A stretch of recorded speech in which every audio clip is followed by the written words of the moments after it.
What started as a simple record collection has now grown into a podcast for the makers and lovers of vinyl records. Spin Class shares the voices of people with a passion for great music.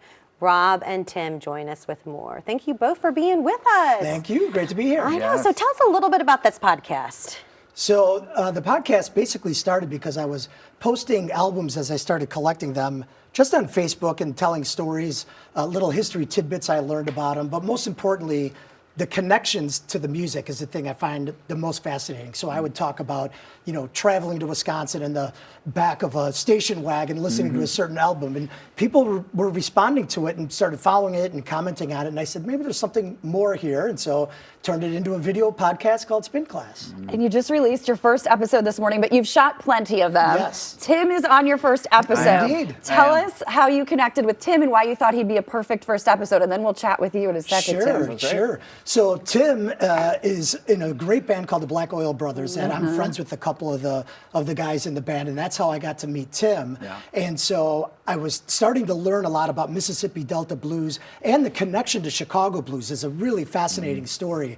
And so when I started thinking about, boy, I'd like to cover this topic, no one better than Tim to come on and talk about it. Yeah, so tell us a little bit about your band and like your musical background. So I started playing harmonica when I was young, but I didn't start doing it seriously probably till high school and college, sitting with bands and things like that. But then I got my first guitar when I was 21, and I started learning to play, and I started writing songs. And so I joined the Black Oil Brothers, playing harmonica and slide guitar, and we've toured Scotland, England, Wales, and all over the United States.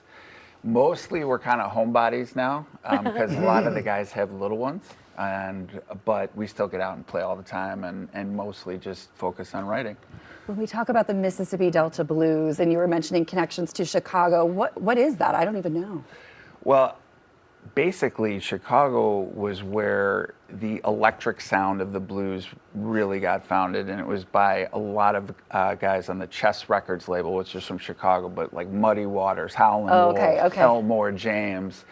And the beauty of that is that music, when they plugged it in and got that like electric sound, that's what influenced all the British bands that came over here. They were basically copying what they had heard. The Rolling Stones originally billed themselves as a Chicago blues band. Yeah. So that connection, you can see it and how close it is. It's just really fascinating. But the civil rights story is really interesting because there was a lot of sharecroppers that were playing what's known as Mississippi Delta blues. Yeah. And then as that whole opportunity started to deteriorate, there was a big flood of 1927, which is where the song When the Levee Breaks that everyone associates with Led Zeppelin is actually about a natural catastrophe in Mississippi. And then those people said it's time to get out, and then they came up to Chicago and then transformed that sound. So the history that's tied to that music is fascinating. And when you hear Mississippi Delta blues songs, you would be amazed at how many of them, they're not just similar, they're actual remakes of those original songs from the 20s and 30s. So there's a really important history lesson in all that, which is part of what we try to bring out in Spin Class. So now, Rob, I mean, what inspired you to decide that, hey, I'm going to do this podcast? Because I mean, right now there's a lot of podcasts out there. There's a few. Yeah. So like, how is yours different?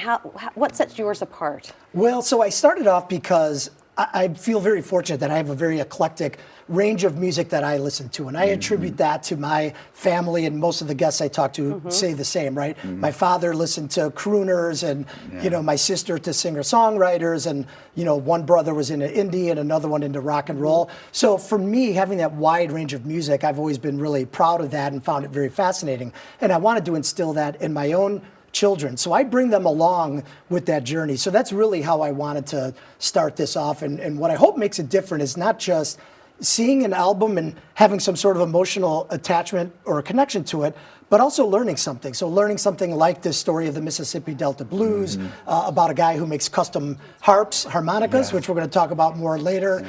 There's all these fascinating connections, I think, what it really boils down to. So for me, highlighting those things is really fun. All right, you mentioned harmonicas. You guys gave us harmonicas. Tim, you're the expert. What do we do?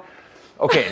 I feel like we live in Chicago. We should know how to play a harmonica. Right. It's a lot. It can be intimidating, but it's a pretty straightforward instrument. Okay. So this is a gift actually from Rob. This is from Mississippi, Clarksdale, Mississippi. This is called a Deke harmonica, where it's Very special. Basically, the guy does open harp surgery to create kind of a different sound. Wow.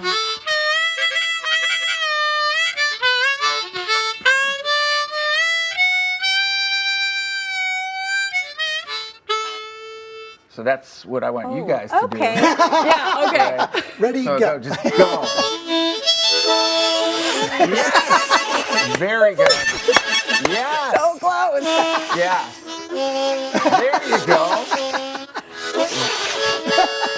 I don't even I need want to to hear be you here. play more. Well, How do you do? What's the secret? so the little lesson is, for starters, there's Yeah. two ways of playing what they call straight harp when you're blowing, Yeah. or cross harp when you're drawing. So, here's just how we do it. Anybody can do it. Can you whistle? Right. Can you whistle a low note? But then whistle a high note. See how your lips purse together like Yeah. that for the high note? That's how we're going to go from blowing a chord to a single note. So, and then purse your lips. There you go.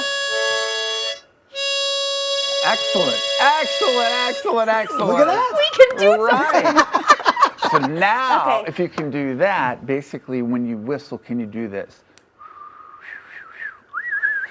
Right. See how you move your tongue to get that sound? Blow in and do that. Yeah. There you go. Now. Got Johnny Cash songs Yeah, on right. here. There you go. Bob Dylan. Bob Dylan right there. Do you want Yes. us to join your band? Yeah. You said the other guys are like taking some time off for a little bit. I mean, we could have a three harmonica band. We'd probably be the first ones to ever You do should hear such the a thing. control room. They're like, But- you guys can rap now. Yeah. Thank you. Thank you so much, ladies. Yes. Rob and Tim, you guys are awesome. Thank you so much for coming. And there's going to Thank be you. more episodes released of the podcast. Every You week. can check it out every week. For more information, all you got to do is head to Spinrighi. Yep. ERIGHI.com. You can also find them on YouTube and Yep. Instagram. Thanks for Excellent. being here. Thank you. Thanks for having So us.